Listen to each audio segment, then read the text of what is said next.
খেটে খাওয়া মানুষগুলো কাজে যেতে পারছে না, অনেক কুমোর সমান পানি। আমি আসছি প্রায় 7টা বাজে, তখন এই কুমোর সমান পানি ছিল এখানে, বদ্দার হাট দিয়ে এখান পর্যন্ত কাতালগান পর্যন্ত কুমোর সমান পানি ছিল। একটু ভোগান্তি সবার আছে, আমরা নিজেরাও কাজে আসতে পারি নাই, অনেক কষ্ট করে আসতে হয়েছে, কাপড় চোপড় ভিজে গেছে। সিটি কর্পোরেশনে ভালো মতো মনোযোগ দিয়ে আরও ড্রেনগুলো যদি নিয়মিত পরিষ্কার করা হয় তাহলে সামনের দিকে আরও ভালোভাবে আমরা বসবাস করতে পারবো।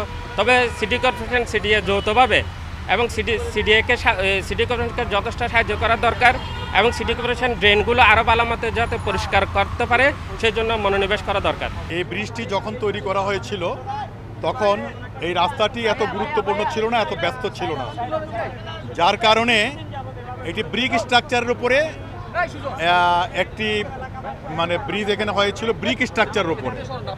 এবং আপনি এখানে দেখবেন যে আপনি এই বিটুমিনের যে লেয়ারগুলি যদি দেখেন, বিটুমিনের লেয়ারগুলি দেখবেন যে বারবার বিটুমিন করতে করতে করতে করতে 1-1.5 ফিট বিটুমিন লেয়ারই হয়ে গেছে।